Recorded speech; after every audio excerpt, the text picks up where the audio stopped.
എത്തിക്കൽ hacking ട്യൂട്ടോറിയലിലേക്ക് സ്വാഗതം. ഇന്ന് ഈ വീഡിയോയിൽ നോക്കാൻ വന്നത് ഒരു വെബ് സെർവറിലെ ഹിഡൻ ആയിട്ടുള്ള ഡയറക്ടറീസ്, ഫയൽസ്, അതുപോലെ തന്നെ പാത്ത് പാരാമീറ്റേഴ്സ്, ഇത്തരം കാര്യങ്ങൾ എങ്ങനെ കണ്ടുപിടിക്കാനാണ് ഈ വീഡിയോയിലൂടെ നോക്കാൻ വന്നത്. അപ്പൊ എന്താണ് പാത്ത് പാരാമീറ്റർ? നിങ്ങൾ തീർച്ചയായിട്ടും അറിഞ്ഞിരിക്കണം എന്താണ് പാത്ത് പാരാമീറ്റർ എന്ന്. അപ്പൊ നമുക്ക് എന്താണ് പാത്ത് പാരാമീറ്റർ എന്ന് നോക്കാം. അപ്പൊ അതിനുവേണ്ടി ഞാൻ ടെർമിനൽ ഓപ്പൺ ചെയ്യുകയാണ്. ടെർമിനൽ ഓപ്പൺ ചെയ്തിട്ട് ഓക്കെ, ഇപ്പൊ ഫസ്റ്റ് വരുന്നത് HTTPS എന്നാണ്. ഓക്കെ, HTTPS എന്ന് വെച്ച് കഴിഞ്ഞാൽ hyper text transfer protocol secure ആണ്. ഓക്കെ, അപ്പൊ ഇതെന്ന് പറയുന്നത് TLS അല്ലെങ്കിൽ SSL എൻക്രിപ്ഷൻ വരുന്നതാണ്. ഓക്കെ, അതുകൊണ്ട് തന്നെ കൂടുതൽ സെക്യൂർ ആണ്. അപ്പം വെബ് പേജിനെ ഹോസ്റ്റ് ചെയ്യാൻ വേണ്ടി ഉപയോഗിക്കുന്ന പ്രോട്ടോകോൾ ആണ് HTTPS എന്ന് പറയുന്നത്. പ്രോട്ടോകോൾ എന്ന് പറയുന്നത് സെറ്റ് ഓഫ് റൂൾസ് ആണ്. ഓക്കെ, അപ്പം HTTPS നമ്മൾ ഫസ്റ്റ് കൊടുത്തു, കാരണം ഇപ്പോൾ ഉള്ള എല്ലാ വെബ് പേജിലും HTTPS തന്നെയാണ് യൂസ് ചെയ്യുന്നത്. നെക്സ്റ്റ് നമുക്കൊരു ഡൊമൈൻ കൊടുക്കാം. ഓക്കെ, അപ്പം www.instagram.com. അത് കഴിഞ്ഞിട്ട് ഈ ഒരു സ്ലാഷ് കഴിഞ്ഞിട്ട് വരുന്നതാണ് പാത്ത് പാരാമീറ്റർ എന്ന് പറയുന്നത്. നിങ്ങൾ ഡെയിലി ലൈഫിൽ എപ്പോഴും കാണുന്നതാണ് ഈ ഒരു പാത്ത് പാരാമീറ്റർ എന്ന് പറയുന്നത്. അപ്പം ഓക്കെ, ഈ ഒരു ഡീബഗ് സ്പെക്ടർ എന്ന് പറയുന്ന പാത്ത് പാരാമീറ്റർ നമ്മൾ കൊടുത്തു കഴിഞ്ഞാൽ ആ ഒരു പ്രൊഫൈലിലോട്ടായിരിക്കും പോവുക. ഓക്കെ, അപ്പം ഇതാണ് പാത്ത് പാരാമീറ്റർ എന്ന് പറയുന്നത്. ഫസ്റ്റ് വരുന്ന ഡൊമൈൻ ആണ് www.instagram.com. അത് കഴിഞ്ഞിട്ട് ഈ ഒരു സ്ലാഷ് കഴിഞ്ഞിട്ട് വരുന്നതാണ് path parameter. Okay,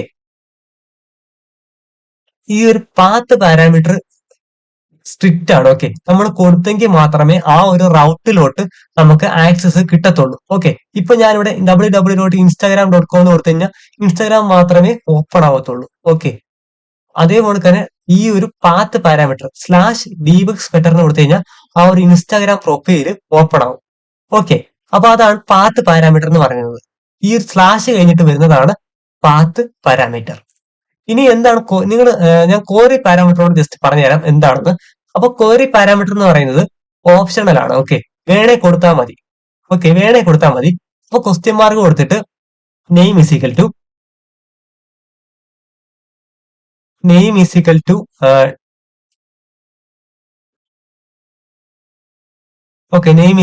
debug spector എന്ന് കൊടുത്തു. ഓക്കെ, വേണേ നിങ്ങൾക്ക് ആൻഡ് ഇട്ടിട്ട് കൊടുക്കാം. ആൻഡ് ഇട്ടിട്ട് പാസ്വേഡ് അല്ലെങ്കിൽ നമുക്ക് page is equal to 2. Okay, ഇങ്ങനെ കൊടുക്കാം. ഓക്കെ, ഇതാണ് ക്വറി പാരാമീറ്റർ എന്ന് പറയുന്നത്. ഈ ഒരു ക്വസ്റ്റ്യൻ മാർക്ക് കഴിഞ്ഞിട്ട് വരുന്നതാണ് ക്വറി പാരാമീറ്റർ. നമ്മൾ URL-നകത്ത് ക്വസ്റ്റ്യൻ മാർക്ക് കൊടുക്കുന്നത് ക്വറി പാരാമീറ്റർ കൊടുക്കാൻ വേണ്ടിയാണ്. ഓക്കെ, ക്വറി പാരാമീറ്റർ എന്ന് കഴിഞ്ഞിട്ട് പറയുന്നത് ഈ ഒരു ക്വസ്റ്റ്യൻ മാർക്ക് കഴിഞ്ഞിട്ട് വരുന്നതാണ്. ഇത് സ്ട്രിക്റ്റ് അല്ല, വേണേ കൊടുത്താൽ മതി. പക്ഷെ പാത്ത് പാരാമീറ്റർ അങ്ങനെയല്ല, വളരെ സ്ട്രിക്റ്റ് ആണ്. ഓക്കെ, നമ്മളത് കൊടുത്തെങ്കിൽ മാത്രമേ നമുക്ക് ആ ഒരു റൗട്ടിലോട്ട് ആക്സസ് കിട്ടത്തുള്ളൂ. ഇപ്പം ഡീബഗ് സ്പെക്ടർ എന്ന് പറയുന്ന ആ ഒരു യൂസർ നെയിമിലോട്ട് പോകണമെങ്കിൽ സ്ലാഷ് ഡീബഗ് സ്പെക്ടർ കൊടുക്കണം. ഓക്കെ, എങ്കിൽ മാത്രമേ അവിടെ ആ ഒരു റൗട്ടിലോട്ടുള്ള ആ ഒരു പ്രൊഫൈലിലോട്ടുള്ള ആക്സസ് നമുക്ക് കിട്ടത്തുള്ളൂ. ഓക്കെ, അതാണ് പാരാമീറ്റർ പാത്ത് പാരാമീറ്റർ എന്ന് പറയുന്നത്. ഓക്കെ, പാത്ത് പാരാമീറ്റർ സ്ട്രിക്റ്റ് ആയിട്ടുള്ള ഒന്നാണ്. ഓക്കെ, അതുകൊണ്ടാണ് ഇൻസ്റ്റാഗ്രാമിനകത്തൊക്കെ യൂസ് ചെയ്യുന്നത് പാത്ത് പാരാമീറ്റർ ആണ്. ഓക്കെ, ഇപ്പൊ ഉള്ള എല്ലാ വെബ് പേജിനകത്തും യൂസർ നെയിം ഒക്കെ എടുക്കാൻ വേണ്ടി യൂസർ നെയിം ഒക്കെ ആക്സസ് ചെയ്യാൻ വേണ്ടി ഉപയോഗിക്കുന്നത് പാത്ത് പാരാമീറ്റർ ആണ്. ഓക്കെ, അപ്പൊ അതാണ് പാത്ത് പാരാമീറ്റർ എന്ന് പറയുന്നത്. ഓക്കെ, നിങ്ങൾക്ക് മനസ്സിലായെന്ന് വിചാരിക്കുന്നു. അപ്പൊ ഇനി നമുക്ക് നമ്മുടെ വീഡിയോയിലോട്ട് പോവാം. അതായത് നമുക്കിനി നമ്മുടെ ടൂളിലോട്ട് പോവാം. അപ്പോൾ ഇവിടെ ഞാൻ യൂസ് ചെയ്യാൻ പോകുന്ന ടൂൾ എന്ന് പറയുന്നത് ഡയറക്ടറി ബസ്റ്റർ എന്ന് പറയുന്ന ടൂളാണ്. ഓക്കെ, അപ്പൊ നിങ്ങൾക്ക് പാത്ത് പാരാമീറ്റർ എന്താണെന്ന് മനസ്സിലായല്ലോ. അപ്പൊ ആ ഒരു ടൂൾ വർക്ക് ചെയ്യുന്നതും ഈ ഒരു പാത്ത് പാരാമീറ്റർ എന്ന് പറയുന്ന ഈ ഒരു ലോജിക്ക് വെച്ചിട്ടാണ്. ഓക്കെ, അത് ഞാൻ പറഞ്ഞുതരാം. ഓക്കെ, അപ്പൊ നമുക്ക് ചെയ്യേണ്ടത് എന്താണെന്ന് വെച്ച് കഴിഞ്ഞാൽ ഈ ഒരു ടൂളിന്റെ ലിങ്ക് ഞാൻ കമന്റ് ബോക്സിൽ കൊടുത്തേക്കാം. നിങ്ങൾക്ക് അവിടുന്ന് ഡൗൺലോഡ് ചെയ്ത് ഇൻസ്റ്റാൾ ചെയ്യാവുന്നതാണ്. ഓക്കെ, അപ്പൊ ഫയർഫോക്സിൽ പോവുക. ടൂളിന്റെ പേര് ഡയറക്ടറി ബസ്റ്റർ എന്നാണ്. അപ്പം ഫയർഫോക്സിൽ പോയിട്ട് ഡയറക്ടറി ബസ്റ്റർ എന്ന് ടൈപ്പ് ചെയ്യുക.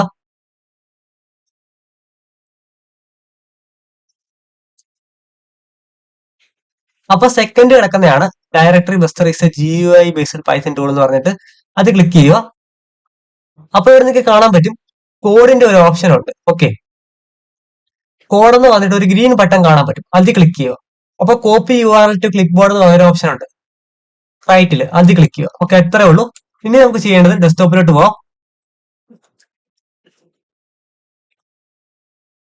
ഓക്കെ, ഡെസ്ക്ടോപ്പിലോട്ട് പോകാൻ വേണ്ടി സി ഡി ഡെസ്ക്ടോപ്പ് കൊടുത്തു, change directory desktop. Okay, desktop കൊടുത്തു. ഇനി നമുക്ക് അതിനെ ആ ഒരു ഗിറ്റ് ഹബിന്റെ സോഴ്സിൽ നിന്ന് അതിന്റെ ഒരു കോപ്പി എടുത്തിട്ട് നമുക്ക് നമ്മുടെ കാലിനസ് മെഷീനകത്തോട്ട് കൊണ്ടുവരണം. അപ്പൊ അതിനുവേണ്ടി യൂസ് ചെയ്യുന്ന കമാൻഡാണ് ഗിറ്റ് ക്ലോൺ. എന്നിട്ട് ആ ഒരു കോപ്പി ചെയ്ത് യു ആർ എൽ ഇവിടെ കൊണ്ടുവന്നിട്ട് പേസ്റ്റ് ചെയ്യുക. നിങ്ങൾക്ക് ഇവിടെ നോക്കിയാൽ കാണാൻ പറ്റും ഇതിനകത്തും പാത്ത് പാരാമീറ്റർ തന്നെയാണ് യൂസ് ചെയ്യുന്നത്. നിങ്ങൾക്ക് കാണാൻ പറ്റും github.com എന്ന് പറയുന്ന ഡൊമൈൻ ആണ്.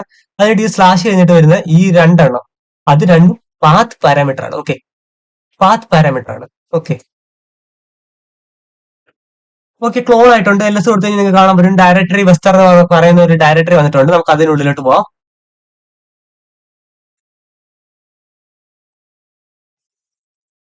ഓക്കെ, അതിനുള്ളിലോട്ട് പോയി ഇനി നമുക്ക് ക്ലിയർ കൊടുക്കാം. ഇനി എൽ എസ് കൊടുത്ത് നിങ്ങൾക്ക് കാണാൻ പറ്റും requirements dot P S T എന്ന് പറയുന്ന ഫയൽ കാണാൻ പറ്റും. ഓക്കെ, നമുക്ക് ജസ്റ്റ് അതൊന്ന് ക്യാറ്റ് ചെയ്ത് നോക്കാം. ഓക്കെ, അതിനുള്ളിൽ എന്ത് കണ്ടന്റ് ആണെന്ന് അറിയാൻ വേണ്ടിയാണ് ക്യാറ്റ് യൂസ് ചെയ്തത്. ഇപ്പൊ ടി കെ എന്ന് പറഞ്ഞ ടി കിൻഡർ എന്ന് പറഞ്ഞ ലൈബ്രറിയാണ്. ഇത് പൈത്തന്റെ ബിൽഡിൻ ലൈബ്രറിയാണ്, GUI ലൈബ്രറിയാണ്. അതുകൊണ്ട് ഇത് ഇൻസ്റ്റാൾ ചെയ്യേണ്ട കാര്യമില്ല.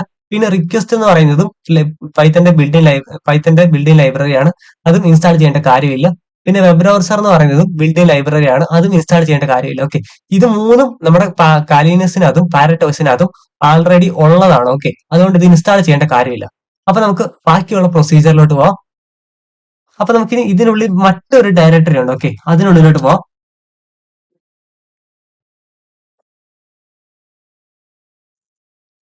ഓക്കെ ഓക്കെ, ആ ഒരു ഡയറക്ടറിക്കുള്ളിലോട്ട് വന്നു. ഇനി നമുക്ക് അതിനുള്ളിൽ കാണാൻ പറ്റും install dot P Y. Clear കൊടുക്കാം.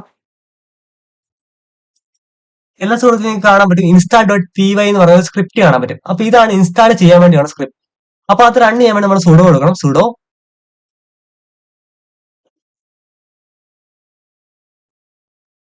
Okay, install dot P Y കൊടുത്തു. പാസ്വേഡ് കൊടുക്കാം. ഓക്കെ, അൺഇൻസ്റ്റാൾ ചെയ്യാൻ നേരത്തും നിങ്ങൾ ഈ ഒരു സ്ക്രിപ്റ്റ് തന്നെയാണ് റൺ ചെയ്യേണ്ടത്. അൺഇൻസ്റ്റാൾ ചെയ്യാൻ നേരത്ത് എന്നെ കൊടുക്കണം. ഓക്കെ, ഇപ്പൊ ഇൻസ്റ്റാൾ ചെയ്യുകയായതുകൊണ്ട് വൈ കൊടുക്കാം. ഓക്കെ, നിങ്ങൾക്ക് കാണാൻ പറ്റും ഡയറക്ടറി വെസ്റ്റർ ഇൻസ്റ്റാൾ ആയിട്ടുണ്ട്. ഇനി നമുക്ക് ജസ്റ്റ് ഡയറക്ടറി വെസ്റ്റർന്ന് ടെർമിനൽ എവിടെ വേണേലും ടൈപ്പ് ചെയ്യാം. ഇനി നമുക്ക് CD ഹൈഫൻ ഹൈഫൻ കൊടുക്കാം. അപ്പൊ നമ്മൾ എവിടെ നിന്നാണ് തുടങ്ങി അങ്ങോട്ട് തന്നെ പോകും. ഓക്കെ, നമ്മൾ തുടങ്ങിയത് തന്നെ വന്നിട്ടുണ്ട്. ക്ലിയർ കൊടുക്കാം. ഓക്കെ, നമുക്ക് ജസ്റ്റ് ഇനി ഡയറക്ടറി വെസ്റ്റർന്ന് നമുക്ക് ടെർമിനലിൽ കൊടുത്താൽ മതി. അപ്പൊ നിങ്ങൾക്ക് കാണാൻ പറ്റും നമ്മുടെ ടൂൾ ഓപ്പൺ ആയിട്ട് വന്നിട്ടുണ്ട്. ഇവിടെ ടാർഗറ്റ് URL കൊടുക്കാനുള്ള ഇൻപുട്ട് ഫീൽഡ് ഉണ്ട്. അതേപോലെ തന്നെ വെയിൽ ലിസ്റ്റ് കൊടുക്കാനുള്ള ഉണ്ട്. അതേപോലെ തന്നെ സേവ് ഫൗണ്ട് റിസൾട്ട്, അതായത് നമുക്ക് കിട്ടിയ റിസൾട്ട് ഒക്കെ നമുക്ക് സേവ് ചെയ്യാനുള്ള ഓപ്ഷൻ ഉണ്ട്. അപ്പൊ നമുക്ക് ഫസ്റ്റ് URL കൊടുക്കാം.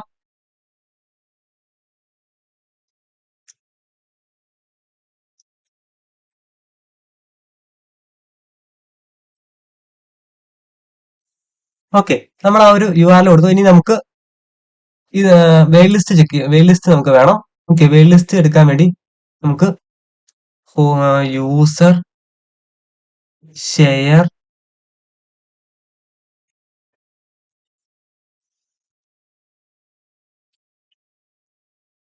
ഓക്കെ, ഈ ഒരു പാത്തില് നമുക്ക് എല്ലാ വെയിൽ ലിസ്റ്റും വരുന്നുണ്ട്. ഓക്കെ, നമുക്ക് വേണ്ട വെയിൽ ലിസ്റ്റ് എല്ലാം വരുന്നുണ്ട്.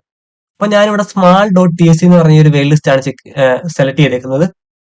എന്നിട്ട് ഓപ്പൺ കൊടുത്തു. ഓക്കെ, അപ്പൊ ഇത്രേ ഉള്ളൂ. ഇനി നമുക്ക് കൊടുക്കാനുള്ളത് സ്റ്റാർട്ട് എന്ന് പറഞ്ഞ ഇവിടെ ഒരു ബട്ടൺ കാണാൻ പറ്റും. അപ്പൊ അതിൽ ക്ലിക്ക് ചെയ്യുക. അപ്പൊ നിങ്ങൾക്ക് കാണാൻ പറ്റും ഈ ഒരു URLന്റെ കൂടെ ആ ഒരു പാത്ത് പാരാമീറ്റർ, ആ ഒരു വെയിൽ ലിസ്റ്റിലുള്ള ഓരോ പാത്ത് പാരാമീറ്ററും ചെക്ക് ചെയ്ത് നിങ്ങൾക്ക് കാണാൻ പറ്റും. ഓക്കെ, അതാ ഞാൻ പറഞ്ഞത് ഇത് വർക്ക് ചെയ്യുന്നത് പാത്ത് പാരാമീറ്റർ യൂസ് ചെയ്തിട്ടുള്ള ലോജിക്ക് വെച്ചിട്ടാണ്. ഓക്കെ, ആ ഒരു URLന്റെ കൂടെ ഇപ്പൊ ഡൊമൈൻ ആണെങ്കിലും അതിന്റെ കൂടെ ഓരോ പാത്ത് പാരാമീറ്റർ ഇങ്ങനെ വെച്ചിട്ട് ചെക്ക് ചെയ്ത് നോക്കും. ആ ഒരു വെയിൽ ലിസ്റ്റിനുള്ളിലുള്ള എല്ലാ പാത്ത് പാരാമീറ്ററും വെച്ച് ചെക്ക് ചെയ്ത് നോക്കും. ഓക്കെ, അപ്പൊ അതിനുള്ളിൽ 200 സ്റ്റാറ്റസ് കോഡ് വരുന്ന എന്തെങ്കിലും 200 സ്റ്റാറ്റസ് കോഡ് വരുന്നുണ്ടെങ്കിൽ അതിനെ നമുക്ക് ഔട്ട്പുട്ടിൽ കിട്ടും. അപ്പൊ നിങ്ങൾക്ക് ഇവിടെ കാണാൻ പറ്റും ഇൻഡെക്സ് എന്ന് പറഞ്ഞൊരു പേജ് ഇട്ടിട്ടുണ്ട്. നിങ്ങൾക്ക് കാണാൻ പറ്റും മെറ്റാസ്പ്ലോയിറ്റ് 2ന്റെ പേജാണ്. ഓക്കെ, ഇപ്പൊ നിങ്ങൾക്ക് കാണാൻ പറ്റും നമുക്ക് ടെസ്റ്റ് എന്ന് പറയുന്ന ഒരു ഇത് കിട്ടിയിട്ടുണ്ട്.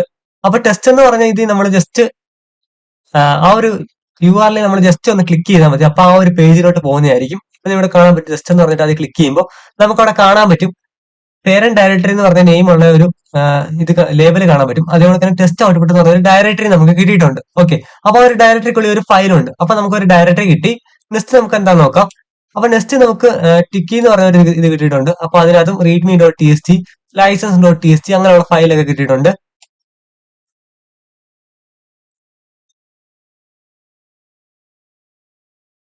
ഓക്കെ, നമുക്ക് വേറെ ഒരെണ്ണം കിട്ടി, ടിക്കി ടിക്കി എന്ന് പറഞ്ഞിട്ട് അതും കിട്ടിയിട്ടുണ്ട്. അപ്പൊ അതിനുള്ളിൽ നമുക്ക് കാര്യമായിട്ടൊന്നും കിട്ടിയിട്ടില്ല.